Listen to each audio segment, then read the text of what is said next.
మన రక్షకుడైన యేసుక్రీస్తు ప్రభువారి పరిశుద్ధమైన నామంలో అందరికీ ప్రేమ వందనాలు తెలియజేస్తూ ఉన్నాను. దేవుని వాక్యాన్ని మనం ప్రతి బైబిల్ క్లాస్లో అధ్యయనం చేస్తున్నటువంటి అంశాన్ని మనం కొనసాగిద్దాం. అపోస్తుల కార్యాల గ్రంథం 1వ అధ్యాయం 15వ వచనం నుండి కొన్ని వాక్య వచనాలు క్రిందకి మనం చదువుకుందాం. అపోస్తుల కార్యాల గ్రంథం 1వ అధ్యాయం 15వ వచనం నుండి 26 వచనాల వరకు మనం చదవాలా. ఆ భాగంలో ఉన్న సత్యాలను మనం ఈ రాత్రి వేళ ధ్యానం చేయడానికి ప్రయత్నం చేద్దాం. నేను చదువుతూ ఉంటాను, మీరు గమనించండి. అపోస్తుల కార్యాలు 1:15 నుండి 26 వరకు. ఆ కాలమందు ఇంచుమించు 120 మంది సహోదరులు కూడి ఉండగా పేతురు వారి మధ్య నిలిచి ఇట్లనెను, సహోదరులారా, యేసును పట్టుకొనిన వారికి త్రోవ చూపిన యోధాను గూర్చి పరిశుద్ధాత్మ దావీదు ద్వారా పూర్వము పలికిన లేఖనము నెరవేరవలసి ఉండెను. అతడు మనలో ఒకడుగా ఎంచబడిన వాడై ఈ పరిచర్యలో పాలు పొందెను. ఈ యూద ద్రోహము వలన సంపాదించిన రోకలనిచ్చి ఒక పొలము కొనెను. అతడు తలక్రిందుగా పడి నడిమికి బ్రద్దలైనందున అతని పేగులన్నీ బయటికి వచ్చెను. ఈ సంగతి యెరూషలేములో కాపురమున్న వారందరికీ తెలియవచ్చెను. కనుక వారి భాషలో ఆ పొలము అకెల్దమా అనబడి ఉన్నది. దానికి రక్తభూమి అని అర్థము. ఇందుకు ప్రమాణముగా అతని ఇల్లు పాడైపోవునుగాక, దానిలో ఎవడునూ కాపురముండకపోవునుగాక, అతని ఉద్యోగము వేరొకడు తీసుకొనుగాక అని కీర్తనల గ్రంథంలో వ్రాయబడి ఉన్నది.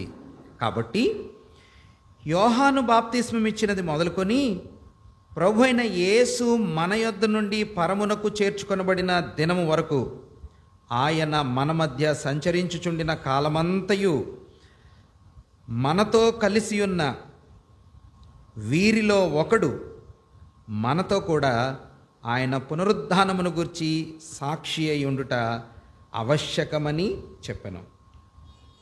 అప్పుడు వారు యూస్తు అను మారుపేరు గల బర్సబ్బా అనబడిన యోసేపు, మత్తీయ అను ఇద్దరిని నిలువబెట్టి ఇట్లని ప్రార్థన చేసిరి, అందరి హృదయములను ఎరిగి ఉన్న ప్రభువా, తన చోటికి పోవుటకు యోధా తప్పిపోయి పోగొట్టుకొనిన ఈ పరిచర్యలోనూ అపోస్తులత్వంలోనూ పాలు పొందుటకు వీరిలో నీవు ఏర్పరచుకొనిన వానిని కనుపరచుమనిరి. అంతట వారు వీరిని గూర్చి చీట్లు వేయగా మత్తీయ పేరట చీటీ వచ్చెను. కనుక అతడు 11 మంది అపోస్తులతో కూడా లెక్కింపబడెను. చదవబడిన లేఖన వాక్య భాగాన్ని ప్రభు తన ఆత్మ ద్వారా దీవించి మనతో మాట్లాడునుగాక. ఆఖరి బైబిల్ క్లాస్లో శిష్యుల యొక్క ప్రయాణాన్ని గురించి, వాళ్ళ ప్రార్థనను గురించి, వాళ్ళ మధ్యలో ఏక మనస్సుతో కూడి ఉన్నటువంటి ప్రేమను గురించి, ఆ తర్వాత వాళ్ళ పేర్లను గురించి, వాళ్ళ జీవితంలో కలిగినటువంటి గొప్ప పరివర్తనను గురించి ఎక్కడ చూసాం? ఆ ముందు భాగంలో చూసాం కదా. 12వ అధ్యాయంలో వారు యెరూషలేమునకు సమీపముగా విశ్రాంతి దినమున నడవదగినంత దూరంలో ఒలీవల కొండ నుంచి తిరిగి వచ్చారని, మేడగదిలోకి ఎక్కిపోయారని, వాళ్ళందరూ కలిసి ప్రార్థన చేస్తున్న వాళ్ళ పేర్లు, వివరాలు, అందులో ఉన్న కొన్ని పాఠాలు మనం అధ్యయనం చేశాం. మన పేర్లు అలా కొన్ని భాగాలలో ఉన్నటువంటి పేర్లని మనం చూసాం కదా.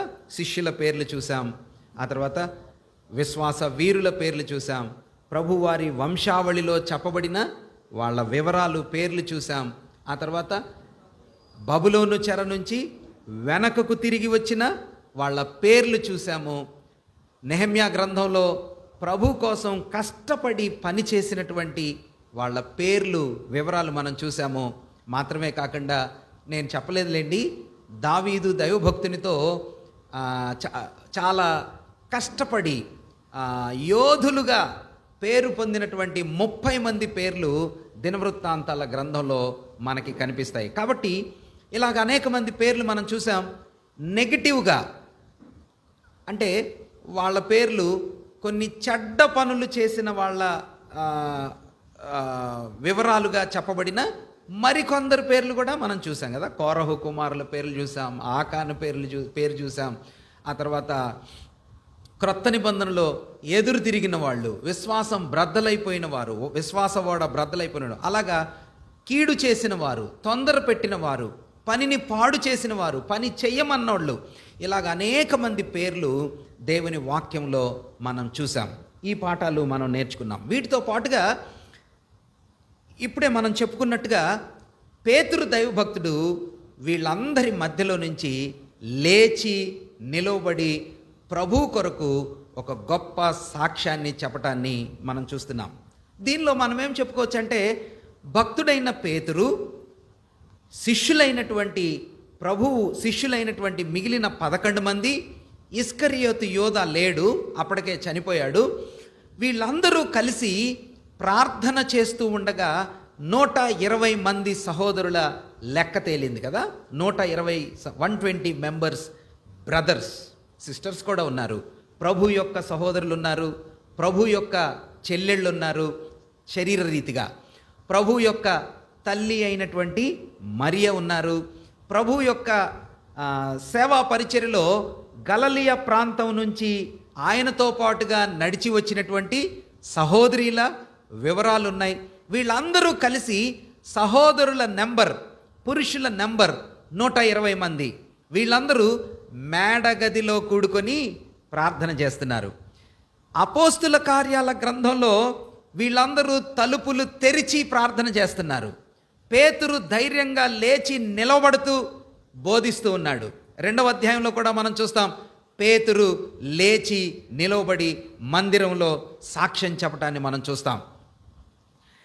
ఈ పద్ధతులన్నీ చూస్తూ ఉంటే సువార్తలలో ఉన్నటువంటి శిష్యులు వాళ్ళ ధోరణి, వాళ్ళ పద్ధతి, the pattern of their behaviour కదా, their behaviour in Gospels and their behaviour in the book of Acts of Apostles. అపోస్తుల కార్యాల గ్రంథంలో శిష్యుల యొక్క పద్ధతి, విధానం, మరి సువార్తలలో మనకి కనిపించే శిష్యుల యొక్క ప్రవర్తన విధానం, ఈ రెండిట్లో చాలా ప్రత్యేకమైన తేడా మనకి కనిపిస్తూ ఉంది కదా. ఎక్కడ బాగున్నారు, ఎక్కడ ఏ స్థలంలో అపోస్తుల కార్యంలో శిష్యులు బాగా ఉన్నారు అన్నట్టుగా అనిపిస్తుందా? సువార్తలలో శిష్యులు వాళ్ళ ప్రవర్తన పద్ధతి బాగుంది అని అనిపిస్తుందా? అపోస్తుల కార్యాల గ్రంథంలోనే అలాగ కొన్ని కాంట్రాస్ట్లు మనం చూడవచ్చు. అంటే సువార్తలలో శిష్యులు ఎలా ఉన్నారు, అపోస్తుల కార్యాల ఊరికి నేను వాటిని చదువుతాను, వివరించను, మీరు బాగా వీటిని అర్థం చేసుకోగలరని నేను అనుకుంటున్నాను. సువార్తలలో శిష్యులని ప్రభువు పిలిచాడు. అంటే సువార్తలలో ప్రభు శిష్యులు పిలువబడ్డారు. కానీ అపోస్తుల కార్యాల గ్రంథంలో శిష్యులు ఏం చేయబడ్డారు? పంపబడ్డారు. దేవర్ కాల్డ్ ఇన్. సువార్తలలో ప్రభు వాళ్ళని లోపలికి పిలిచాడు. అపోస్తుల కార్యాల గ్రంథంలో ప్రభు వారిని బయటికి పంపుతున్నాడు. రెండవది, సువార్తలలో శిష్యులు చాలా భయపడతా ఉన్నారు. తలుపుల దగ్గరికి వేసుకున్నారు కదా, ఒకళ్ళనొకళ్ళు వదిలేసి పారిపోయారు. ప్రభు నా వాడు కాదు అని దూరం అయిపోయారు. తోమా అడ్రస్ లేడు, పేతురన్న అడ్రస్ లేడు కదా. అందరూ భయపడి, ఎవరికి వారు భయపడి తలుపులు వేసుకొని ఎంతో కష్టంగా వాళ్ళు ఉన్నారు. ఎమ్మాయిము మార్గానికి పారిపోయారు. అలా భయపడుతున్నటువంటి ప్రవర్తన విధానం సువార్తల్లో కనిపించింది. కానీ ఇక్కడ మనం చూస్తాం అపోస్తుల కార్యాల గ్రంథంలో సారిసారికి పేతురు వారి మధ్యన లేచి నిలవబడి కదా.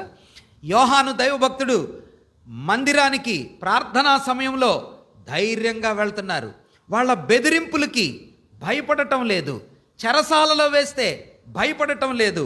అనేక మంది శాస్త్రులు, పరిచయులు వీళ్ళని బెదిరిస్తూ ఉంటే భయపడటం లేదు. ఎంత అద్భుతంగా ఉంది కదా వీళ్ళ పరివర్తన. మరి సువార్తల్లోనేమో అంత బెదిరిపోయి ఉన్నారు, అపోస్తుల కార్యాల గ్రంథంలో భయం లేకుండా ఉన్నారు కదా. అలాంటి మార్పు వీళ్ళలో కలిగింది. సువార్తలలో శిష్యుల మనసుల్లో చాలా అనుమానాలు ఉన్నాయి. అదేంటి ప్రభువా, ఇదేంటి ప్రభువా, అదెలా జరిగిద్ది, ఇదెలా జరిగిద్ది. మనం ఇక్కడ కానీ గమనిస్తే భక్తుడైనటువంటి పేతురు ఇంకేమీ అనుమానాలు లేవు కదా. అసలు మనం కానీ అబ్జర్వ్ చేస్తే భక్తుడైన పేతురు కీర్తనల గ్రంథంలో వాక్యవచనాన్ని ఇక్కడ కోట్ చేస్తున్నాడు. చూడండి, అతని ఇల్లు పాడైపోవునుగాక, దానిలో ఎవడు కాపురముండకపోవునుగాక, అతని ఉద్యోగము వేరొకడు తీసుకొనుగాక అని 20వ వచనం నేను చదువుతున్నాను, 1:20 అని కీర్తనల గ్రంథంలో వ్రాయబడి ఉన్నది. దావీదు ద్వారా 16వ వచనంలో, సహోదరులారా, యేసును పట్టుకొనిన వారికి త్రోవ చూపిన యోధాను గూర్చి పరిశుద్ధాత్మ దావీదు ద్వారా పూర్వము పలికిన లేఖనము అంటున్నాడు కదా. భక్తుడైనటువంటి పేతురు సువార్తల గ్రంథంలో అనుమానాలతో, కన్ఫ్యూజన్గా, వాక్యం అర్థం కానట్టుగా శిష్యులు ఉన్నారు. కానీ అపోస్తుల కార్యాల గ్రంథంలో శిష్యులు వాక్యాన్ని బాగా గట్టిగా అర్థం చేసుకున్నారు. ఎంత పరివర్తన జరిగిందో చూడండి. ఎందుకని జరిగి ఉంటుంది అంటారు? ఇంతకీ ఎందుకు జరిగి ఉంటుంది?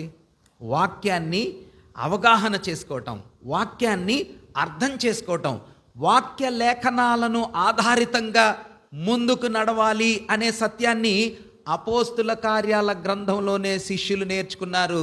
అప్పటిదాకా పాత నిబంధన లేఖన గ్రంథ వాక్య వచనాలను వాళ్ళు అర్థం చేసుకోలేదు. ప్రభు ఒక మాట చెప్పేవాడు, వాళ్ళకి అర్థమయ్యేది కాదు. బోధించేవాడు, వాళ్ళకి గ్రహింపు కలిగేది కాదు. కానీ అపోస్తుల కార్యాల గ్రంథంలోకి వచ్చేటప్పటికే ఇక్కడి నుంచి ప్రభు ఆరోహణమై వెళ్ళిపోయిన తర్వాత, వీళ్ళు ఒంటరిగా విడిచిపెట్టబడిన తర్వాత అప్పుడు వాక్యాలు బాగా అర్థమైనాయి. ఎందుకని అయి ఉంటుంది? పరిశుద్ధాత్మ దేవుడు ఇంకా రాలా అప్పటికి. ఇప్పుడు పేతురు మాట్లాడుతున్న సమయానికి పరిశుద్ధాత్మ దేవుడు ఇంకా రాలా. ఎందుకని అయి ఉంటుంది? ఈ కల్చర్, ఈ ప్యాటర్న్, ఈ పద్ధతి వాక్యాన్ని ఆధారం చేసుకొని విశ్వాసి నడవాలా, వాక్యాన్ని ఆధారం చేసుకొని సంఘటనలను అర్థం చేసుకోవాలా, వాక్యాన్ని ఆధారం చేసుకొని విశ్వాసి సంఘము ఆత్మీయంగా ముందుకెళ్ళాలా అని పేతురుకు అర్థమైంది. శిష్యులకు కూడా అర్థమైంది. మిగిలిన శిష్యులు కూడా అనేకమైన సందర్భాల్లో అలా చెప్పటాన్ని, ఫిలిప్పు పరిగెత్తుకొని ఇథియోపియా దేశస్థుడి దగ్గరికి వెళ్ళి యెషయా గ్రంథంలో లేఖనాలను గురించి చెప్తున్నాడు. అలా మనం చూస్తాం అనేక సందర్భాల్లో. పౌలు లేఖనముల ప్రకారం ఇలా మనం చూస్తాం. ఇది ఎందుకు వీళ్ళకి అలవాటైంది? ఒక సహవాసం వల్ల, సంఘం వల్ల. ఎందుకని అలవాటైంది సిస్టర్ చెప్పండి? ప్రభు వాళ్ళతో ఉన్నాడు. అదే వీళ్ళకి ఎందుకని అనిపించింది? అసలు వాక్యాన్ని బేస్ చేసుకొని మనం బ్రతకాలా, వాక్యాన్ని అర్థం చేసుకుంటూ వాక్యాన్ని ఆధారం చేసుకొని మనం ముందుకెళ్ళాలని వీళ్ళకి ఎందుకు అనిపించింది?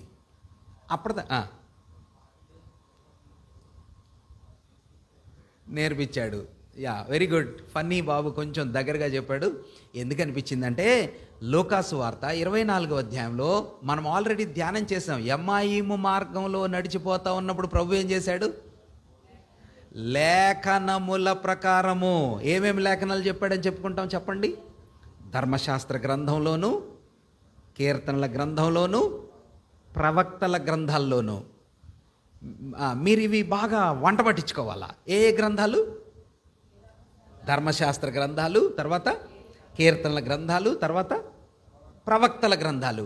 అంటే ఏంటి? 3 భాగాలు. పాత నిబంధన 3 భాగాలు. పాత నిబంధనని మనం డివైడ్ చేస్తే ఇశ్రాయేలీలు ఈ రోజుకు కూడా, యూదులు ఈ రోజుకు కూడా నమ్మేటటువంటి దైవ లేఖనాలు అని వాళ్ళు విశ్వసించే ఏకైక గ్రంథం పాత నిబంధన గ్రంథం. మీరు కొత్త నిబంధన ఇస్తే వాళ్ళు నమ్మరు, వాళ్ళు పట్టుకోరు, అసలు వాళ్ళు నమ్మరు.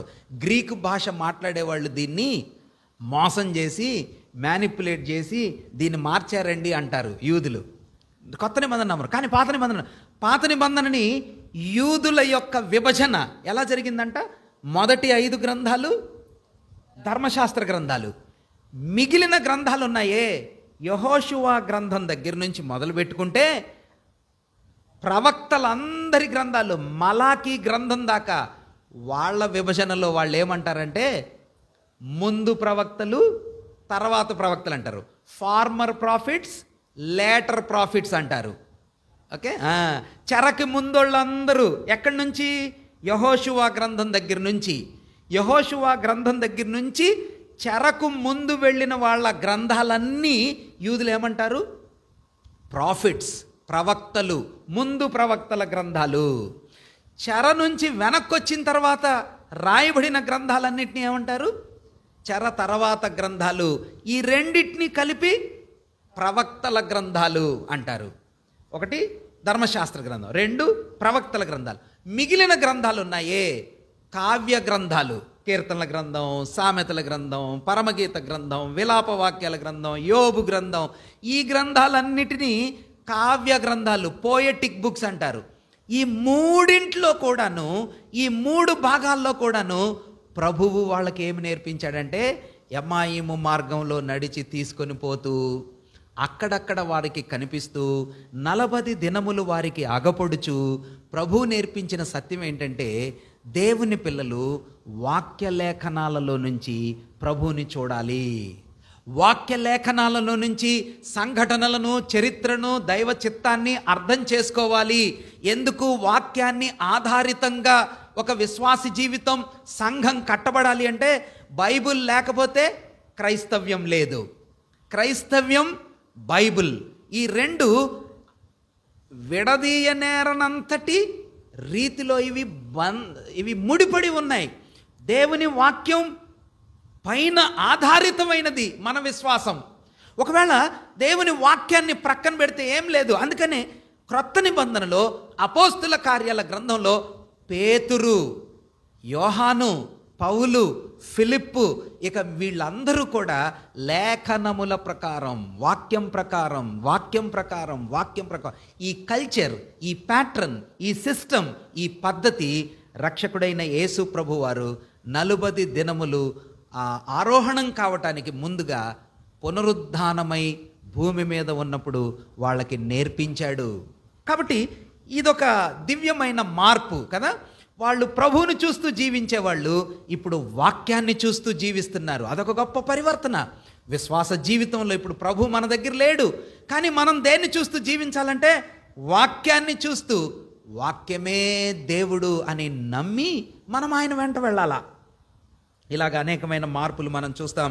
ప్రభువుతో సంచారం చేశారు సువార్తలలో, ప్రభువు కొరకు సంచారం చేశారు అపోస్తుల కార్యాల్లో, ప్రభు దగ్గర నేర్చుకున్నారు, అనేకులకు ప్రభువుని గురించి నేర్పించారు. ఎక్కడ? అపోస్తుల కార్యాల గ్రంథంలో. అలాగా వాళ్ళ జీవితాల్లో కొన్ని గొప్పవైనటువంటి మార్పులు, పరివర్తనలు మనం సువార్తల్లో ఉన్న శిష్యులకి, అపోస్తుల కార్యాల గ్రంథంలో ఉన్న శిష్యులకి ప్రత్యేకమైనటువంటి సంబంధాన్ని మనం చూడవచ్చు. మంచిది. పేతురు భక్తుడు వీళ్ళ మధ్యలో లేచి నిలబడ్డాడు. లేచి నిలబడి ఒక నూతనమైన పదాన్ని, మాటని వాడటాన్ని మనం చూద్దాం. 1వ అధ్యాయం 15వ వచనం చూద్దాం. ఆ కాలమందు ఇంచుమించు 120 మంది సహోదరులు కూడి ఉండగా పేతురు వారి మధ్య నిలిచి ఇట్లనెను. ఈ నంబర్ కూడా చాలా ప్రత్యేకంగా కనిపిస్తూ ఉంది. ఈ నంబర్ ఎంతమంది ఉన్నారంట సహోదరులు? 120 మంది. ఇదే నంబరు మరొక టెంపుల్లో, క్రొత్త మందిరంలో ఇంతే మంది యాజకులతో ఒక సేవా పద్ధతి విధానం ప్రారంభం చేయబట్టాన్ని మనం చూస్తాం. దినవృత్తాంతాల గ్రంథం చూద్దాం. చూడండి, దినవృత్తాంతాలు 2వ గ్రంథం 5వ అధ్యాయం. దినవృత్తాంతాలు 2వ గ్రంథం 5వ అధ్యాయం 12, 13 వచనాలు మనం చూద్దాం. 5వ అధ్యాయం దినవృత్తాంతాలు 2వ గ్రంథం 5వ అధ్యాయం. సొలొమోను భక్తుడు మందిరాన్ని, తను కట్టినటువంటి నూతనమైన మందిరాన్ని ప్రతిష్ఠ చేసినటువంటి సందర్భంలో విషయాలను వివరించే అధ్యాయం అది. దినవృత్తాంతాల 2వ గ్రంథం 5వ అధ్యాయం 12, 13 వచనాలు మనం చూద్దాం. ఆసాపు, హేమాను, యెదూతును యదూతునుల సంబంధమైన వారును వారి కుమారులకును సహోదరులకును సంబంధీకులకు పాఠకులైన లేవీయులందరూ సన్నపు నార వస్త్రములను ధరించుకొని తాళములను తంబూరలను సితారలను చేతపట్టుకొని బలిపీఠమునకు తూర్పు తట్టున నిలిచిరి. వారితో కూడా బోరలు ఊదు యాజకులు, 13వ వచనం చూడండి, బోరలు ఊదు యాజకులు ఎంతమంది అంట? 120 మంది నిలిచిరి. బోరలు ఊదేవారు 120 మంది. ఇక్కడ నూతనమైన ఆత్మ సంబంధమైనటువంటి మందిరంలో కూడా పరిచర్య ప్రారంభం చేయబడటానికి ఎంతమంది సహోదరులు ఉన్నారంట? 120 మంది. అంటే దీని అర్థం మనం ఎలా అర్థం చేసుకోవచ్చు అంటే, పాత నిబంధనలో యాజక ధర్మం చేయటానికి ప్రభువు సన్నిధిలో బోరలు ఊదుతూ సాక్షులుగా ఆయన ధ్వనిని ఆయన సందేశాన్ని చెప్పటానికి సొలొమోను మందిరములో ఎంతమంది యాజకులు ఉన్నారో, భౌతికంగా కట్టబడినటువంటి యాజకులు మందిరంలో యాజకులు ఎంతమంది ఉన్నారో, ఆత్మ సంబంధంగా కట్టబడినటువంటి సంఘము అనేటటువంటి మందిరంలో కూడా ఎంతమంది సహోదరులతో ప్రారంభం చేయబడిందంట? 120 మంది. ఆత్మ సంబంధమైన యాజకులు కదండి, ఆత్మ సంబంధమైన బలులు, ఆత్మ సంబంధమైన బోరలు, సాక్ష్యం చెప్పటం, బోరధ్వని చేయటం, ట్రంపెట్స్ బ్లో చేయటం, అంటే బోరలతో ధ్వని చేయటం అంటే ఒక విశ్వాసి గట్టిగా ఎలుగెత్తి పాడటం, చెప్పటం. ఆత్మ సంబంధమైన సాక్షులు, ఆత్మ సంబంధమైన మందిరం. ఇలాగ 120 మందితో ప్రారంభమైంది. వాళ్ళని భక్తుడైనటువంటి పేతురు 16వ వచనంలో ఇలా సంబోధిస్తున్నాడు కదా, అపోస్తుల కార్యాల గ్రంథం 1:16, సహోదరులారా అంటున్నాడు. ఏం మాట సంబోధించాడు? క్రొత్త సంఘం, నూతనమైనటువంటి ఆత్మ సంబంధమైనటువంటి సంఘం. ఈ ఆత్మ సంబంధమైన సంఘంలో దేవుని పిల్లలు ఏమని పిలుచుకుంటున్నారు? సహోదరులారా. పేతురు నిలబడి సహోదరులారా, ఎంత బాగుంది కదా ఆ మాట. దీన్నే బ్రదరనిజం అంటారు కదా, అంటే డినామినేషన్ కాదు, ఇంగ్లీష్లో ఏమంటారు? బ్రదరనిజం. బ్రదరనిజం అంటే సహోదరత్వం, సహోదరత్వం. పేతురు నాయకుడు, ముందు నిలబడ్డాడు. పేతురు ఏమనాలా యాక్చువల్గా చెప్పాలంటే? ఇప్పుడు నన్ను ఏమనాలి మీరు? ఒక ఎల్డరనో గట్టోడనో పెద్దోడనో అనాలి మీరు. కానీ పేతురు ఏమంటున్నాడు? వాళ్ళందరినీ చూసి 120 మందిని చూసి ఏమంటున్నాడు? అన్నలారా, అక్కలారా, చెల్లెళ్ళారా, సహోదరులారా. చాలా ఆశ్చర్యమైన మాట. నూతన నిబంధనలో ఆత్మ సంబంధమైన యాజకత్వం 120 మందితో ప్రారంభం చేయబడింది. సంఘము కూడుకోవటం మనం ఆల్రెడీ చెప్పుకున్నాం. అపోస్తుల కార్యాల గ్రంథంలో సంఘము యొక్క ప్రారంభం ఇక్కడ మొదలవుతుందన్నమాట. సంఘములో యాజకులు 120 మంది, ఆత్మ సంబంధమైన యాజకులు. ఈ 120 మంది ఒకరినొకరు ఏమని పిలుచుకుంటున్నారు? ఒకరినొకరు పిలుచుకోవటం మాత్రమే కాదు, ఇది నిజమైనటువంటి సంబంధం. యేసు ప్రభు వారి తమ్ముళ్ళు ఉన్నారు అక్కడ. తెలుసా మీకు అక్కడ ఉన్నారని? ఆ 120 మందిలో ఎవరున్నారు? ప్రభు యొక్క తమ్ముళ్ళు ఉన్నారు. వాళ్ళు ఏమనాలా? మేము ఎవరు అనుకుంటున్నారా?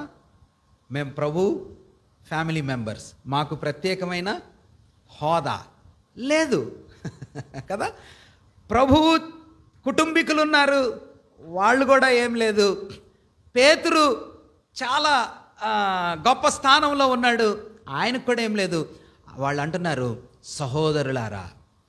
నూతన నిబంధన యొక్క, క్రొత్త నిబంధన యొక్క సంఘము ఆవిర్భావం, సంఘము యొక్క పద్ధతి విధానం ఎట్లా ఉందో ఇక్కడ మనం చూడొచ్చు. ఈ మాట ఈయన ఇక్కడ ఒక్కసారే ఉపయోగించి సహోదరులారా అన్నాడు అని అనుకుంటే మనం దీన్ని నెగ్లెక్ట్ చేయొచ్చు. కానీ నూతన నిబంధనలో సంఘాలు కట్టబడి సేవకులు, పౌలు భక్తుడు, పేతురు భక్తుడు, యోహాను భక్తుడు ఒకరినొకరు సంబోధించుకుని పిలుచుకునే అనుభవాలలో ఎక్కడ చూసినా కానీ ఈ మాటే కనిపించింది. ఏ మాట? సహోదరులారా, బ్రదర్స్. ఆ కొన్ని ఉదాహరణలు మనం ఈ రాత్రి వేళ చూడటానికి ప్రయత్నం చేద్దాం కదా. 14వ అధ్యాయంలో కూడా 14వ వచనంలో కూడా మనం చూడొచ్చు. అపోస్తల కార్యాలు 1:14. ఆయన సహోదరులు, ఎవరు సహోదరులు? ప్రభు యొక్క సహోదరులు అనమాట. 14 వీరందరూ, వీరితో కూడా కొందరు స్త్రీలను, యేసు తల్లి అయిన మరియయు ప్రభు యొక్క సహోదరులు కూడా వీళ్ళల్లో ఉన్నారు అన్నాడు.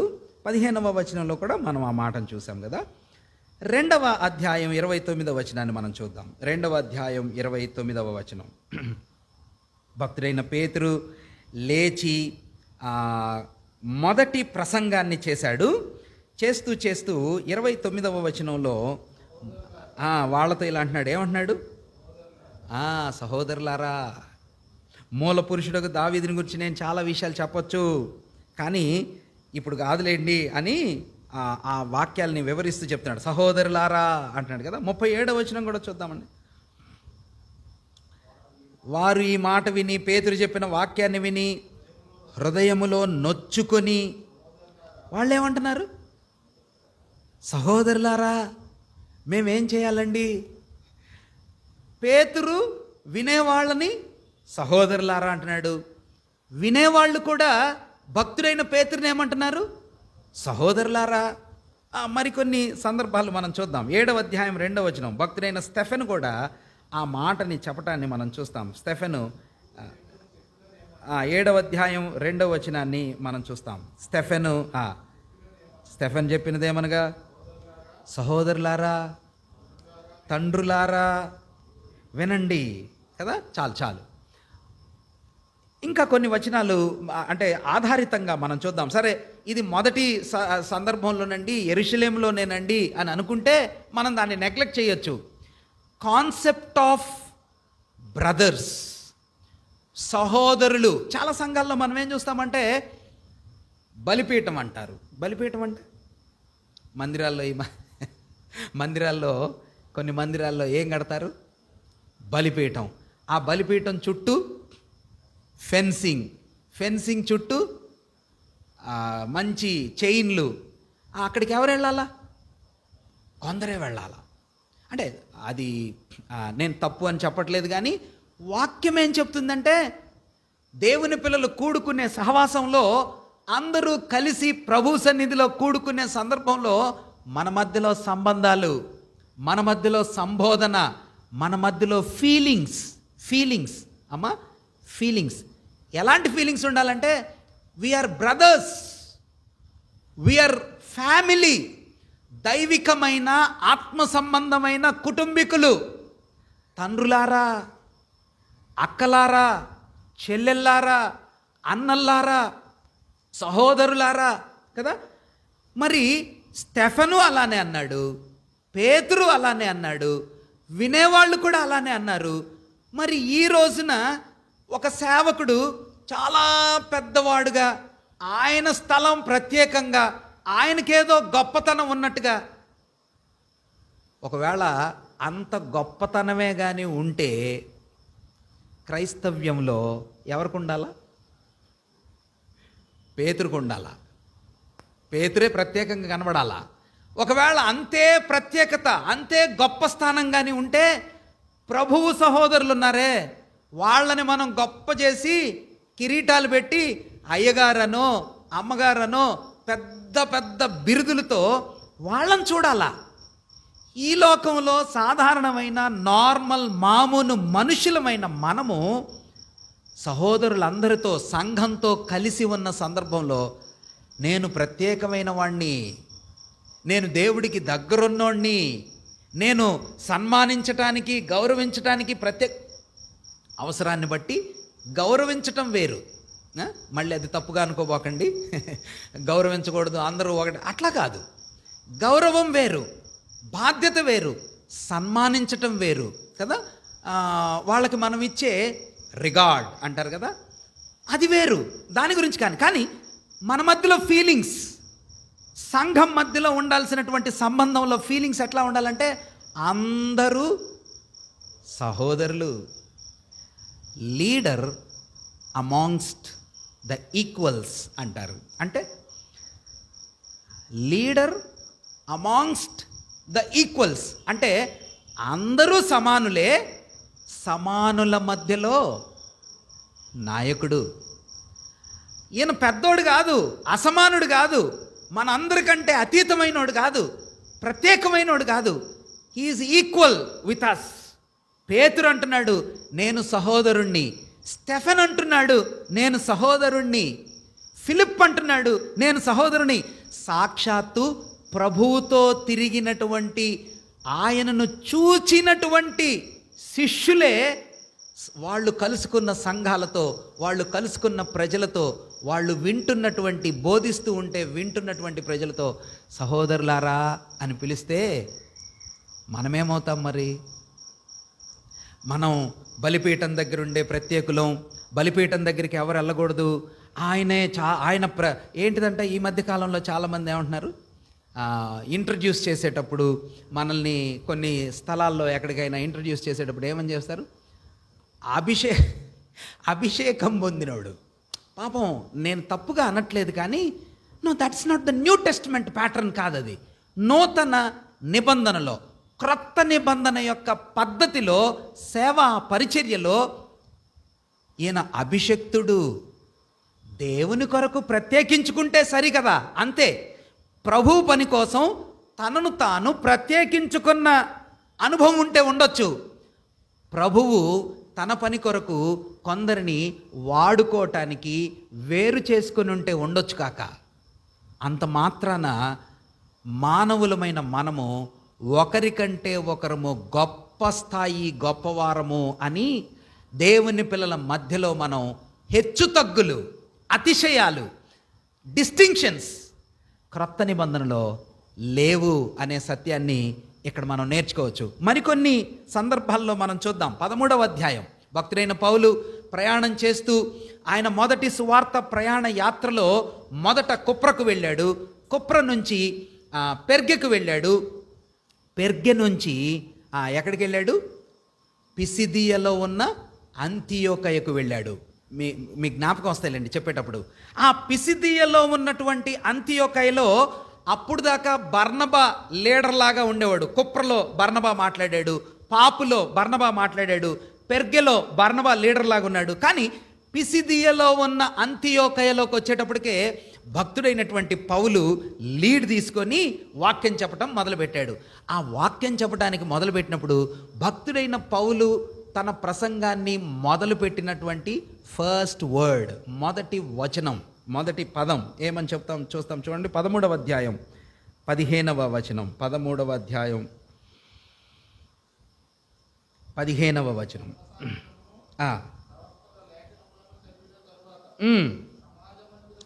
సమాజపు మందిరపు అధికారులు అంటున్నారు వాళ్ళని చూసి, సహోదరులారా ఏదైనా బోధవాక్యం ఉంటే మీరు మాకు చెప్పండి. ఇది ఎవరు అంటున్నారన్నా? సమాజ మందిరంలో అంటే వింటున్నోళ్ళు అంటున్నారు. అర్థమైంది కదా? వింటున్నోళ్ళు ఏమంటున్నారు, వీళ్ళు అప్పుడే కొత్తగా వెళ్ళారు ఆ సమాజ మందిరానికి, ఆ రోజే వెళ్ళారు. వాళ్ళు దేవుని వాక్యాన్ని చదివి, లేఖనాలని చదివి కొత్తగా వచ్చారు మీరు మా దగ్గరికి. సహోదరులారా మీ దగ్గర ఏమన్నా బోధవాక్యం, దేవుని వాక్యాన్ని గురించి చెప్పడానికి మీ దగ్గర ఏమన్నా ఉంటే ప్లీజ్ షేర్ విత్ అస్. పౌలు అద్భుతమైనటువంటి ప్రసంగాన్ని చేశాడు. ఎక్కడ దాకా ఉందంటే ఆ ప్రసంగం 42వ వచనం దాకా ఉంది. మధ్యలో భక్తుడైనటువంటి పౌలు వాళ్ళని ఇలా సంబోధిస్తున్నాడు. 26వ వచనం చూద్దాం. 26వ వచనం 13, 26. సహోదరులారా, అబ్రహాము వంశస్థులారా, దేవునికి భయపడే వాళ్ళలారా. చాలు చాలు. వాళ్ళు వీళ్ళని చూసి ఏమంటున్నారు, సహోదరులారా అంటున్నారు. పౌలు మాట్లాడుతూ వాళ్ళని చూసి ఏమంటున్నాడు, సహోదరులారా. ఈ మాటలో ఉన్నటువంటి గొప్పతనాన్ని క్రొత్త నిబంధన సంఘంలో ఉన్నటువంటి విశ్వాసులమైన మనము అర్థం చేసుకోవాలి. ఎందుకు అర్థం చేసుకోవాలని ఇంకా కొన్ని 13 అధ్యాయంలో ఉన్నాం కదా, 38వ వచనాన్ని కూడా మనం చూద్దాం. చూడండి 38. కాబట్టి సహోదరులారా, భక్తుడైనటువంటి పౌలు తన ప్రసంగంలో సహోదరులారా అని చెప్పడాన్ని మనం చూస్తాం. అసలు పౌలు ప్రభువుని నమ్ముకున్నాడు. ఏ అధ్యాయంలో ఉంటుంది అది? 9వ అధ్యాయంలో ఉంటుంది. నమ్ముకున్నప్పుడు అననీయ అనే దైవభక్తుడిని వెళ్ళి ఆయన కోసం ప్రార్థన చేయవయ్యా అని ప్రభు చెప్పాడు. ఆయన వెళ్ళి ఏమని చెప్పాలా? ఏమని పిలవాలా? అననీయ చాలా సీనియర్ మ్యాన్, చాలా పెద్దోడు. అననీయ వెళ్ళి సౌలు దగ్గరికి వెళ్ళి ఏమని చెప్పాలా? ఏదో పిలవాలి కదా, ఏమయ్యా అనాలా. కానీ భక్తుడైనటువంటి అననీయ అక్కడికి వెళ్ళి ఏమన్నాడు తెలుసా? సౌలా, సహోదరుడా అన్నాడు. చూడండి 9వ అధ్యాయంలో భక్తుడైనటువంటి పౌలుని అననీయ 9:17 కదండి, 17. ఎస్. అననీయ వెళ్ళి ఆ ఇంట్లో ప్రవేశించి చేతులుంచి, సౌలా, సహోదరుడా. ఎంత నిమిషంలో మారాడు సౌలు అన్న. మనం ఈ మాటలు పదాల్లో కాదు అర్థం చేసుకోవాల్సింది. అననీయ వెళ్ళి ఏమని పిలుస్తున్నాడంటే, మనం మామూలుగా వెళ్ళి సహోదరుడా అంటున్నాం కదా, అది మామూలు పదజాలం కాదు. అది బ్రదర్, సిస్టర్, నార్మల్ పదం కాదది. When you are saying brother, sister, సహోదరుడా అంటే తమ్ముడు మా ఫ్యామిలీలోకి చేరావయ్యా. ఎవరిని? అననీయ చెప్తున్నాడు సౌలా, సహోదరుడా. అప్పటిదాకా అననీయ అన్నాడు, ప్రవ్వా ఆ సౌలు అనేవాడు దుర్మార్గుడు, సంఘాన్ని హింసిస్తున్నాడు, అసలు వాడు మనకి చెందినోడు కాదు. ప్రభు అన్నాడు, నువ్వు అట్లా అనబాకు, అతను మారాడు, కళ్ళు నేను తాకాను, అతన్ని నేను సంధించాను, నువ్వు వెళ్ళి ప్రార్థన చేసి బాప్తిస్మి అంటే అప్పుడు కన్విన్స్ అయ్యాడు అననీయ కన్విన్స్ అయ్యి సౌలు దగ్గరికి వచ్చి ఏమంటున్నాడు? సౌలు, నువ్విప్పుడు సహోదరుడు అయ్యావు. ఒనేసిము ప్రభుని నమ్ముకున్నాడు. ఒనేసిము ఎవరు? బానిస, ఫిలోమోని ఇంట్లో పరిచారకుడు. ప్రభువుని నమ్ముకున్నాడని పౌలు ఒనేసిమును గురించి ఫిలోమోనికి లెటర్ రాస్తే ఏమంటాడు? నువ్వు ఇప్పుడు బానిసలాగా చేర్చుకోబాకు, నీ సహోదరుణ్ణి ఇంట్లో చేర్చుకున్నట్టుగా, నీ కుమారుణ్ణి ఇంట్లో చేర్చుకున్నట్టుగా, అసలు నన్ను చేర్చుకున్నట్టుగా. ప్రియమైన దేవుని పిల్లరా, ప్రభువుని నమ్ముకోవటం అంటే పరలోక సంబంధమైన కుటుంబంలో మనం బంధువులంగా చేరటం, సహోదరులు. ఈ మాట చాలా ప్రభావపూరితమైనటువంటి మాట. సరే, ఇప్పుడు దాకా మనం పేతురుని, పౌలుని రకరకాల స్థలాల్లో చూసాం. కొందరు అనుకోవచ్చు ఇది కేవలం యూదుల మధ్యలోనే సంభాషణ అన్నా, సమాజ మందిరాల్లోనే మాట అన్నా. కానీ మనం పత్రికల్లో కూడా ఈ మాటలు చూస్తాం. ఇప్పుడు కైసరియలో వెళ్ళాడు పేతురు. కైసరిలో ఎవరుంటారు? కొర్నేలి ఉంటాడు. కొర్నేలి వాళ్ళ ఇంట్లో మరి వాళ్ళందరూ అన్యులు కదా. అన్యులని ఒక యూదుడైనటువంటి నాయకుడు, భక్తుడైనటువంటి పేతురు, ప్రభుతో కలిసి సంచారం చేసి తిరిగినటువంటి గొప్ప నాయకుడైనటువంటి పేతురు వాళ్ళ ఇంటికి వెళ్ళి 10వ అధ్యాయం 23వ వచనం చూడండి అన్న. 10వ అధ్యాయం 23వ వచనం, అపోస్తుల కార్యాలు 10:23.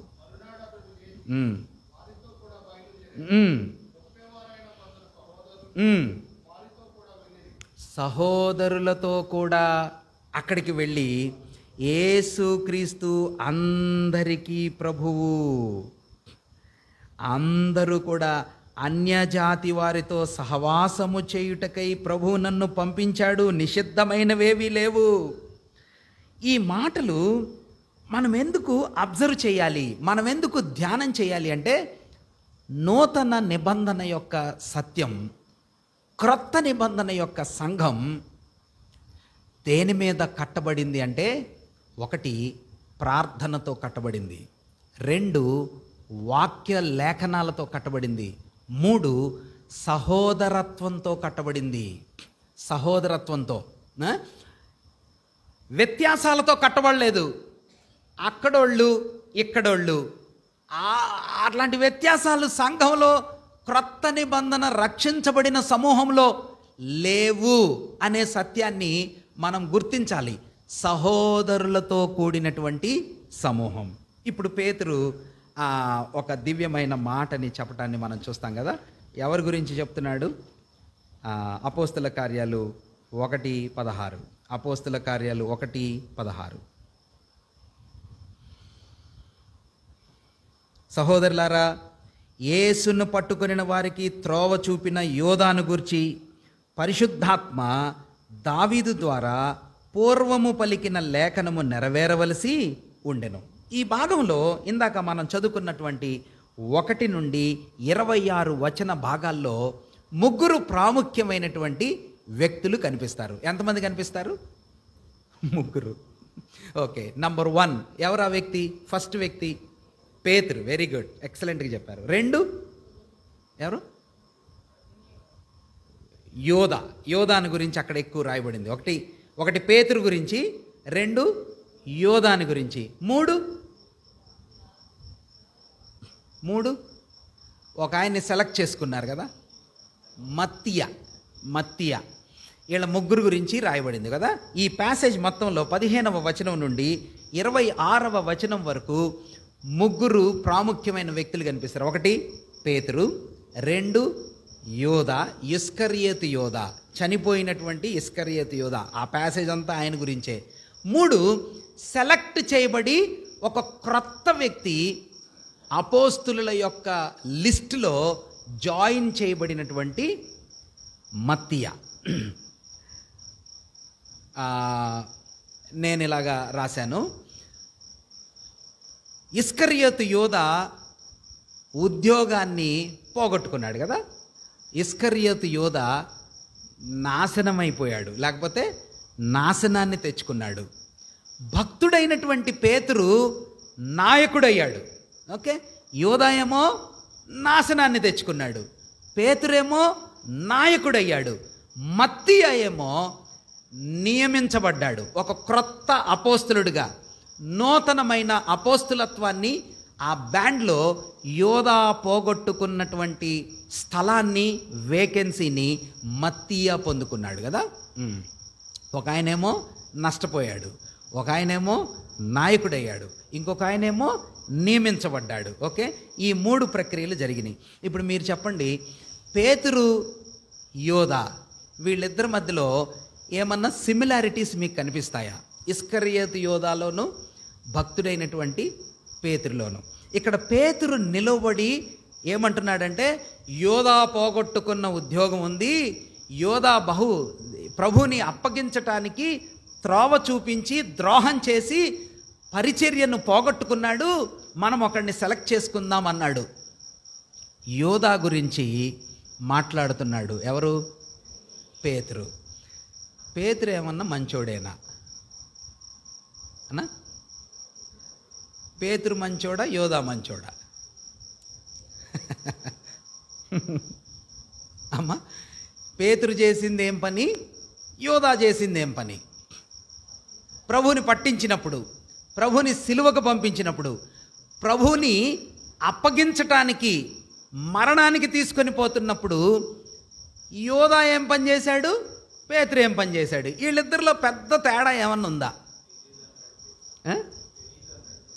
పేతురేమో తెలీదు అన్నాడు, బొంకాడు. మామూలుగా బొంకాడా అంటే, ఇప్పుడు మామూలుగా మనం చిన్న అబద్ధం చెప్పడం వేరు, కానీ ఎలాంటి సమయంలో ఏ విషయం గురించి అబద్ధం చెప్పాడు? ప్రభువుని గురించి ఏమన్నాడు? అసలు నాకు తెలియదండి, ఆయన ఎవరండి, నాకు సంబంధం లేదండి. ఇంకా అక్కడ ఏమని రాయబడిందంటే, తనను తాను శపించుకుని ఒట్టు పెట్టుకున్నాడంట. యోధా ఏం చేశాడు మరి?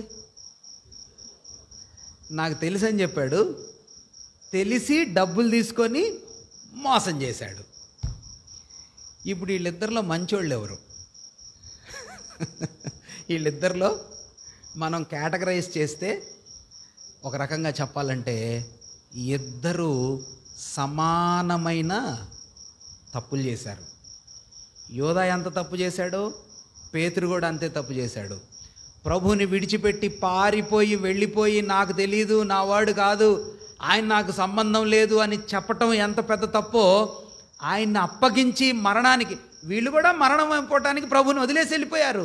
యోధా చచ్చిపోయేలాగా ప్రభుని అప్పగించి వెళ్ళిపోయాడు. పెద్ద తప్పులు, ఇద్దరిలో ఏం పెద్ద వ్యత్యాసాలు లేవు. కానీ మనం ఇక్కడ ఏం గమనిస్తామంటే, పేతురు లేచి నిలువబడి యోధాను గురించి మాట్లాడుతూ ఒక మంచి నాయకుడయ్యాడు. యోధా నాశనమైపోయాడు, నశించిపోయాడు కదా. నాశనం అయిపోయాడంటే నిజంగానే నాశనపుత్రుడు అని రాయబడింది. He was a big loser, he was a big profitable gainer. పేతురు గొప్పవాడయ్యాడు, యూదా పడిపోయాడు, పతనమైపోయాడు. ఎందుకు? రియలైజ్ అయ్యారు. ఎవరు రియలైజ్ అయ్యారు? పేతురు. యూదా కూడా రియలైజ్ అయ్యాడుగా. యూదా కూడా మనమేం చూస్తాం? యూదా గురించి మనమేం చూస్తామంటే ఆయన్ని గురించి మనం చూడొచ్చు కదా. మత్తయి సువార్త 27వ అధ్యాయం చూద్దాం. చూడండి, మత్తయి సువార్త 27వ అధ్యాయం.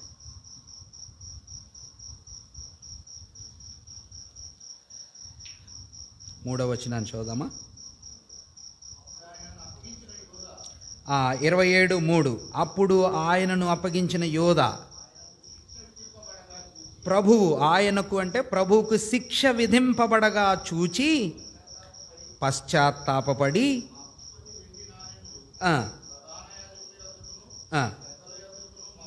తెచ్చి పడేశాడు. చాలండి, పశ్చాత్తాపడ్డాడు. పేతురు కూడా పశ్చాత్తాపడ్డాడుగా. ఎక్కడుందన్నమాట? లూకాసు వార్త 22:62. లూకాసు వార్త 22:62. పేతురు వెలుపలికి పోయి సంతాపపడి ఏడ్చెను. 61 నుంచి చదివితే బాగుంటుంది. అప్పుడు ప్రభువు తిరిగి పేతురు వైపు చూచెను గనుక పేతురు, నేడు కోడి కూయక మునుపు నీవు ముమ్మారు నన్ను ఎరుగనందు అని ప్రభు తనతో చెప్పిన మాట జ్ఞాపకం చేసుకొని వెలుపలికి పోయి సంతాపపడి ఏడ్చెను. పేతురు దైవభక్తుడు సంతాపపడి ఏడ్చెను అనే మాట ఉంది. పేతురు సంతాపపడ్డాడు, పశ్చాత్తాపడ్డాడు. మరి యోధా కూడా సంతాపడ్డాడు, పశ్చాత్తాపడ్డాడు. మరి ఎవరిది నిజమైనటువంటి పశ్చాత్తాపం? ఎందుకు యోధా తన ఉద్యోగాన్ని పోగొట్టుకున్నాడు? ఎందుకు యోధా తన స్థానాన్ని, పరిచర్యను పోగొట్టుకున్నాడు? భక్తుడైన పేతురు చాలా ధైర్యంగా 10 దినాలు కాబోలు వాళ్ళు ప్రార్థన చేస్తూ వస్తున్నారు. 10 దినాల మధ్యలో అంటే ప్రభు ఆరోహణమై వెళ్ళిపోయాడు. ప్రభు ఆరోహణమై వెళ్ళిపోయిన తర్వాత పరిశుద్ధాత్ముడు దిగి వచ్చాడు. ఎన్ని రోజులకు వచ్చాడు? 10 రోజులు గ్యాప్ ఉంది కదా. 50వ రోజు వచ్చాడు. ఆయన 40 రోజులు ఉన్నాడు. 40 రోజులు ఉండి వెళ్ళిపోయాడు. పెంతెకోస్తు దినం అంటే 50వ రోజు, 50th డే. అంటే 40 డేస్లో వెళ్ళిపోయాడు, 50th డే వచ్చాడు. మధ్యలో ఎన్ని రోజులు ఉన్నాయి? 10 డేస్. ఈ 10 డేస్లో జరిగిన సంఘటన ఇది ఇప్పుడు మనం చదివింది. పేతురు లేచి నిలబడి మధ్యలో యోధా పోగొట్టుకున్న ఉద్యోగాన్ని మరొకడు తీసుకోవాలి అని పేతురు భక్తుడు చెప్తున్నటువంటి సత్యం ఇప్పుడు ఆ 10 రోజుల గ్యాప్లోది. ఇప్పుడు మన క్వశ్చన్ ఏంటంటే, భక్తుడైనటువంటి పేతురు ఎలాగా తన స్థానాన్ని నాయకత్వంలోకి వచ్చేలాగా అయ్యాడు? యోధా ఎందుకు తన స్థానాన్ని కోల్పోయాడు? పశ్చాత్తాపడ్డారు. ఇప్పుడు మనకు అర్థమయ్యేది ఏంటంటే, యోధా పశ్చాత్తాపడ్డాడు, పేతురు పశ్చాత్తాపడ్డాడు. కానీ ఇద్దరి పశ్చాత్తాపంలో మనకేం కనిపిస్తుందంటే, పేతురు యొక్క పశ్చాత్తాపం అంగీకరించబడింది కదా, యోధా యొక్క పశ్చాత్తాపం అంగీకరించబడలేదు. ఏమై ఉంటుంది? ఏం కారణమై ఉంటుంది? ఎలాగ మనం చెప్పుకోవచ్చు? ఎలాగ మనం తెలుసుకోవచ్చు? 26వ అధ్యాయంలో కదా,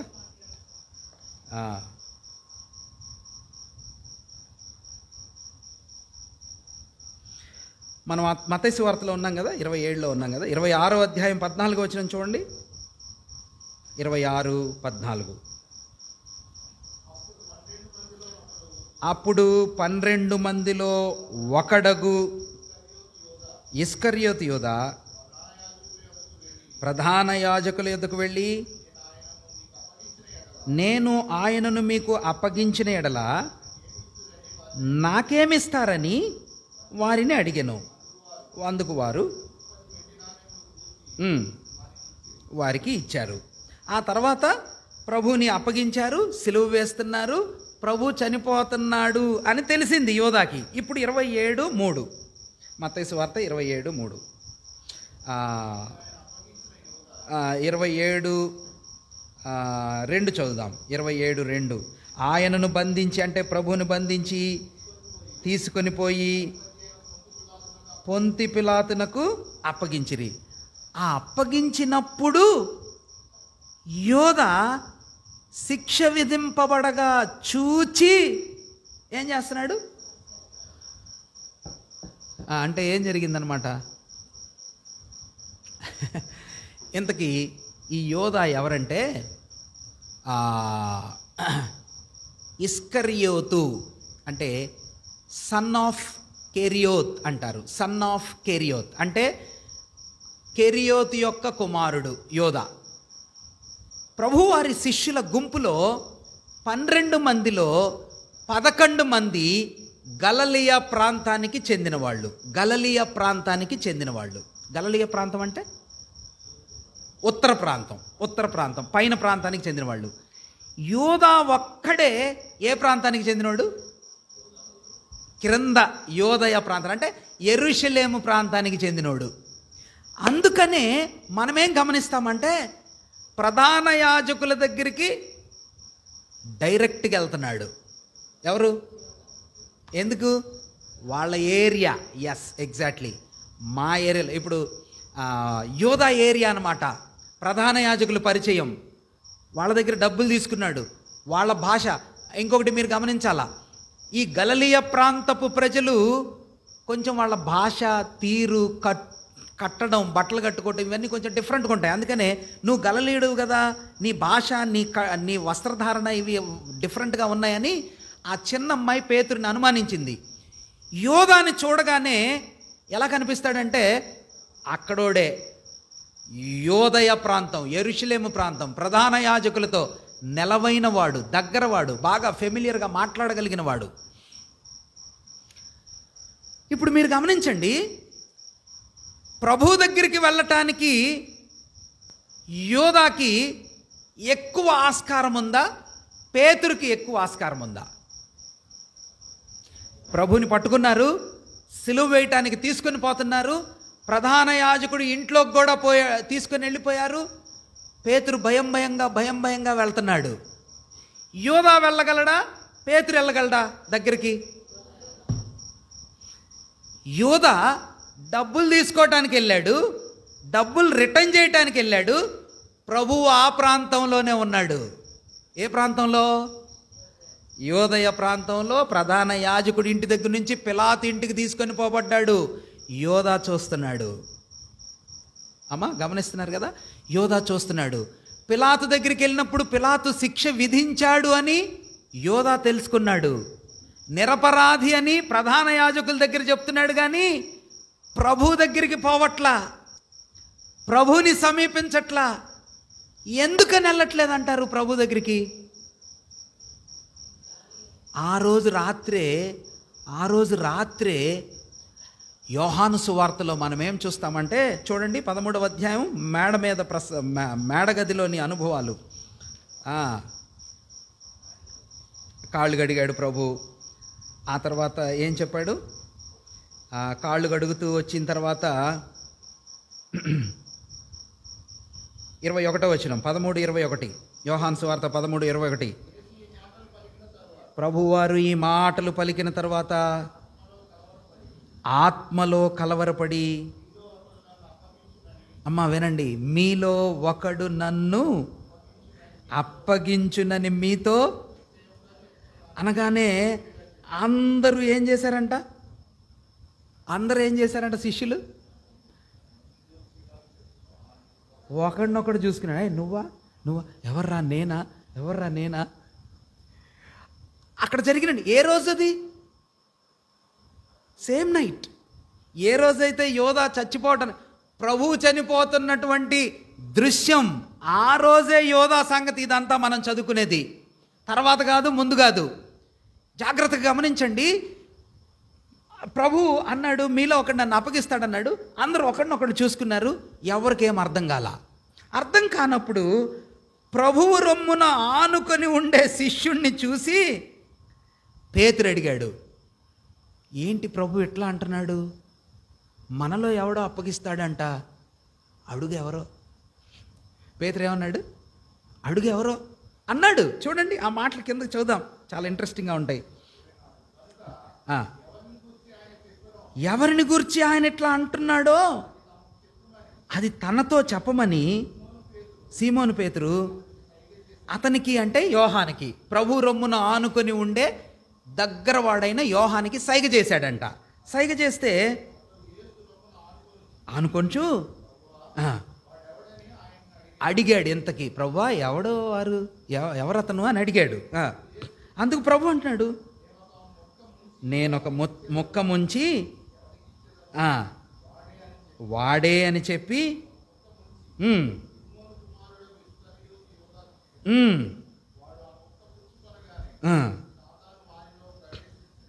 చాలన్నా. అయితే 29 మనం చూస్తే 28 చదవండి. ఈ యోధా బయటికి వెళ్ళిపోయాడు.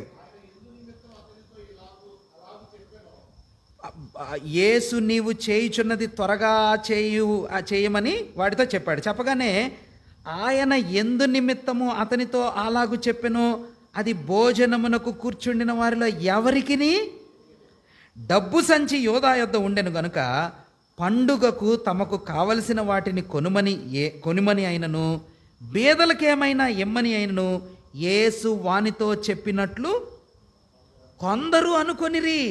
వాడు ఆ మొక్క పుచ్చుకొని వెంటనే బయటకు వెళ్ళెను. అది అప్పుడు ఏంటంట ఆ ఈవెంట్స్ ఏంటంటన్నా? ఆ ఈవెంట్ ఏంటంటే మేడగదిలో వీళ్ళందరూ కూర్చున్నారు. ప్రభు పాదాలు కడిగాడు. కడిగేటప్పుడు ఎవరి పాదాలు కూడా కడిగాడు? యోధా పాదాలు కూడా కడిగాడు. కడిగే ముందే కడుగుతున్న రాత్రి వీడు డబ్బులు తీసుకున్నాడా అన్నా? ఎస్, ముందే తీసుకున్నాడు. ఆ మాట మనం చూస్తాం కదా. మత్తయి 26 చూడండి, 14, 26-14. 12 మందిలో ఒకడకు ఇస్కరియోతు యూదా ప్రధాన యాజకుల యొద్దకు వెళ్ళి, నేను ఆయనను మీకు అప్పగించిన ఎడల నాకేమిస్తారు అని వాళ్ళని అడిగాడు. అందుకు వాళ్ళు 30 వెండి నాణెములు తూచి వాడికి ఇచ్చేశారు. వాడు అప్పటి నుండి, డబ్బులు తీసుకున్నప్పటి నుండి ఆయనను అప్పగించుటకు తగిన సమయము కనిపెట్టుచుండెను. ఇప్పుడు ఈ టైం అయిపోయిన తర్వాత పులియని రొట్టెల పండుగలో మొదటి దినమందు 17వ వచనం, 26-17 కదా, మొదటి దినమందు. చాలు అంటే అంటే మనం ఈ చాలా నెమ్మదిగా బోర్డు మీద బాగా అర్థం చేసుకోవాల్సిన విషయాలు. ఇలా నేను ఫాస్ట్గా మీకు చెప్పడం కూడా నాకు కష్టమే. మనం ఆఖరి వారం పరిచర్య గమనించాం కదా. ప్రభు ఆఖరి వారం పరిచర్య, ఆయన బేతనీయకు వచ్చాడు. బేతనీయ నుంచి యెరూషలేంకి వెళ్తాడు. సాయంత్రం బేతనీయకు వస్తాడు. మళ్ళీ బేతనీయ నుంచి యెరూషలేంకి వెళ్తాడు. ఆ మీన్ టైంలో లాజరుని లేపిన తర్వాత కదా, లాజరుని లేపాడు. ఆ నెక్స్ట్ డే నుంచి ఆయన బేతనీయకి వెళ్ళటం, బేతనీయ నుంచి యెరూషలేంకి వెళ్ళటం, యెరూషలేం నుంచి రావటం, ఈ ప్రక్రియ జరుగుతుంది. ఈ వీక్ డేస్ టైంలో యోధా ఏదో ఒక సమయంలో ఏ రోజు వెళ్ళాడో మరి ఖచ్చితంగా మనం చెప్పలేం, కానీ ప్రధాన యాజకుల దగ్గర డబ్బులు తీసుకున్నాడు, డీల్ సెట్ చేసుకున్నాడు. పులియని రొట్టెల పండుగ స్టార్ట్ అయింది. వీడు డబ్బులు దగ్గర పెట్టుకున్నాడు. ప్రభు వెంట తిరుగుతున్నాడు. అమ్మా గమనిస్తున్నారా? Why Judah lost his privilege. ఎందుకు వీడు యోధా అనేటువంటి ఇస్కరియోతు యోధా ఎందుకు తన అద్భుతమైన ప్రభుతో 3.5 సంవత్సరాల అద్భుతమైన సేవా పరిచర్య సహవాసం అలల మీద నడుస్తూ ఉంటే చూశాడు. కొండ మీద ప్రసంగం విన్నాడు. కుష్టు వ్యాధి వాళ్ళని స్వస్థపరిస్తే చూశాడు. ఆఖరి అద్భుతమైనటువంటి లాజరు లేపటం చూశాడు. ఆయన దయగల మాటలు, వ్యభిచారమందు పట్టబడిన స్త్రీని ప్రభు క్షమించటం చూశాడు. సుంకరులతో, ఆ తర్వాత పాపులతో ఆయన కూర్చొని తిరగటం యోధా ఎంత దగ్గరకు చూశాడో. ఆఖరి వారంలో డబ్బులు దగ్గర పెట్టుకున్నాడు. ఎంత ఎంత డబ్బులు తీసుకున్నాడు? 30 వెండి నాణేలు దగ్గర పెట్టుకొని ఆ వారంలో ప్రభు బేతనియ నుంచి యెరూషలేంకి, యెరూషలేం నుంచి బేతనియకి తిరుగుతూ ఉంటే డబ్బులు ఎప్పుడు తీసుకున్నాడో తెలియదు, మరి సెట్ చేసి పెట్టుకున్నాడు. ప్రభు ఆ రోజు రాత్రి, ఇక పట్టుబడి దినాన్న, ఆ రోజు చనిపోయే రాత్రి శిష్యులందరినీ ఉద్దేశించి అన్నాడు, మీలో ఒకడు నన్ను అప్పగిస్తాడు. ఆశ్చర్యమైన విషయం ఏమిటంటే, ప్రభువు వారి హృదయంలో ఉన్న ఆలోచనను ఎరుగును అని యోధాకి తెలుసు. అయితే ప్రభువుని పట్టుకున్నారు, పిలాతు దగ్గరికి తీసుకెళ్లారు. ఈ డబ్బుల సంచి ఎక్కడే ఉంది, ప్రభు చనిపోతున్నాడు అని, ఆయన్ని చంపబోతున్నారని వీడికి ఐడియా వచ్చింది. ఇప్పుడు వీడేం చేయాలా? నిజమైన పశ్చాత్తాపం ఉన్నవాడు, నిజమైన పశ్చాత్తాపం ఉన్నవాడు ఏం చేయాలా? ఏం చేయాలంటే, ప్రభువా నా గురించి అంతా తెలుసయ్యా, నీకు పలానా రోజు తీసుకున్నానయ్యా, పలానా వ్యక్తి దగ్గర తీసుకున్నానయ్యా, ఇగో ఈ డబ్బులు అయ్యా, నన్ను క్షమించయ్యా అని ఎవరి దగ్గరికి వెళ్ళాలా? ప్రధాన యాజకుడి దగ్గరే. ఆ ఏరియా తెలుసు, ఆ ప్రజలు తెలుసు, ఆ ప్రిమైసెస్ తెలుసు. పిలాతు దగ్గరికి వెళ్ళగలడు, యాక్సెస్ ఉంది. మిగిలిన శిష్యులంటే ఉత్తరం వాళ్ళు, వేరే స్థలానికి చెందినోళ్ళు, గలిలయ ప్రాంతానికి చెందినోళ్ళు, ఇక్కడ స్థలానికి చెందినోళ్ళు కాదు. వీళ్ళ రిలేటివ్స్ ఉంటారు. ఆపగలడు, అడ్డుపడగలడు, ప్రభువుకి దగ్గరగా ఉన్నాడు. అసలు ఇంకొక సత్యం ఏంటంటే, యూదుల యొక్క కల్చర్లో రొట్టె మొక్క ముంచి మొదట పెట్టేది ఎవరికి అంటే, ఎవరికంట? ఎవరిని అతి ఎక్కువగా ప్రేమిస్తారో వాళ్ళకు పెడతాడు. ప్రభు ప్రేమను అంత దగ్గరగా చూశాడు. ఆయన క్షమించటం చూశాడు. పక్షవాయువు గలవాడు మంచంతోనే దిగితే నీ పాపాలు క్షమించబడతాయని చెప్పినప్పుడు యోధా దగ్గర ఉన్నాడు. ప్రియమైన సహోదర సహోదరులారా, యోధా ఎప్పుడైనా ఒక వ్యక్తి పాపంలో ఉన్నప్పుడు, ఎప్పుడైనా ఒక వ్యక్తి తప్పిదములో ఉన్నప్పుడు, మొదట అతని హృదయంలో పశ్చాత్తాపం కలిగినప్పుడు అతనికి అనిపించేది ఏంటో తెలుసా? మీకు ఒక ఉదాహరణ చెప్తా, మీరు చెప్పండి. తప్పిపోయిన కుమారుడు పశ్చాత్తాపడ్డాడు. వాడు ఏమనుకుంటా వచ్చాడు? మా నాన్న దగ్గరికి వెళ్తాను, ఏమని చెప్తాను? తండ్రి ఏమని చెప్తాడు? పరలోకమునకును నీకును విరోధంగా పాపం చేశాను. దేవునికి విరోధంగా పాపం. అరే నువ్వు దేవునికి భయపడవా? కుడివైపు దొంగ ఎడంవైపు కొడతా అంటున్నాడు. అరే నువ్వు దేవుడికి భయపడవా?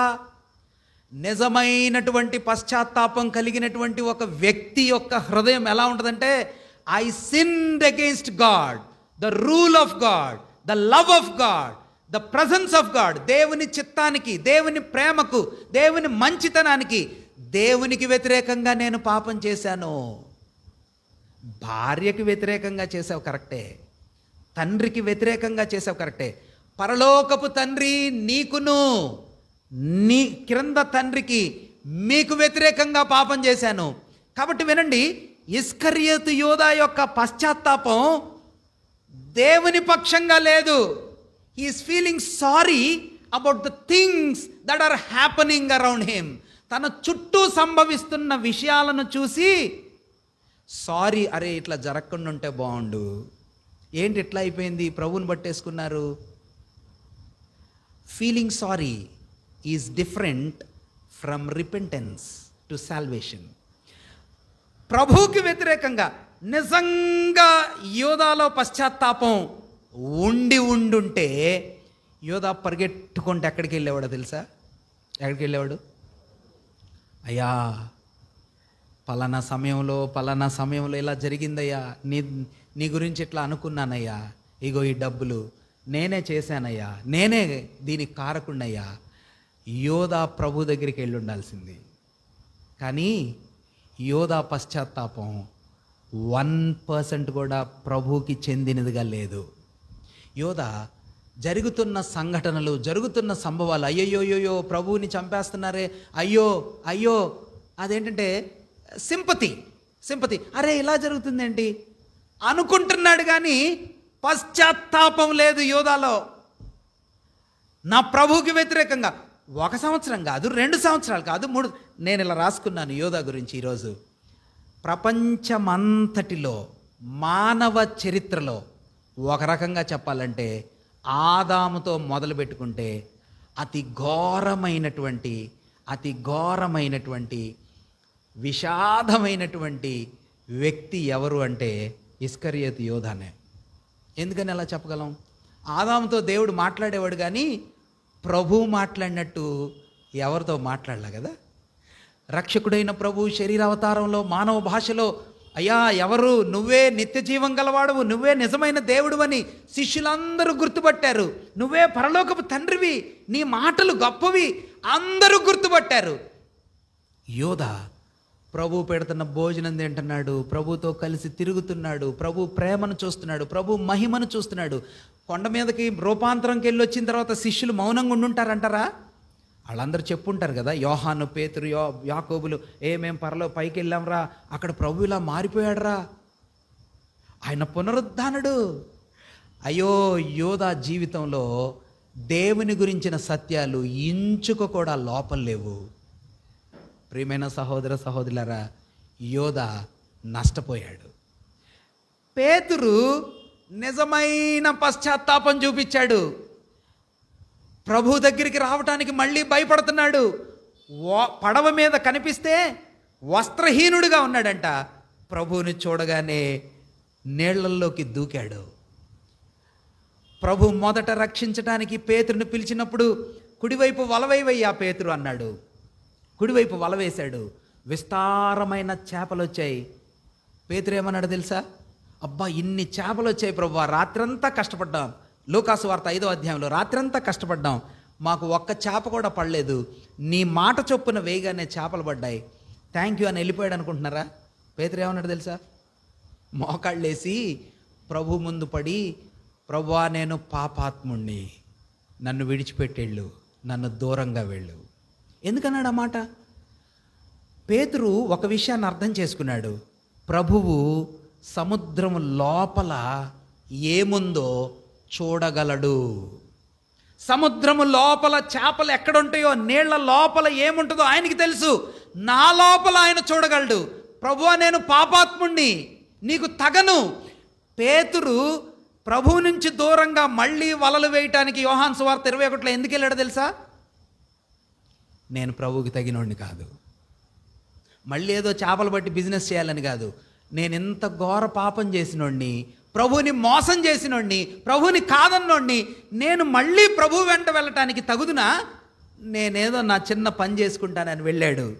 వెళ్తే ప్రభు మళ్ళీ కనిపించాడు. వస్త్రహీనుడుగా ఉన్నానని దూకి తనంటాడు, ప్రభువా నేను కరెక్ట్గా లేను. పేతురు తన జీవితంలో సారిసారికి నేను అయోగ్యుణ్ణి, నేను పాపాత్ముణ్ణి, ప్రభు ముందు నిలబడటానికి తగనివాడను. అది నిజమైన పశ్చాత్తాపం.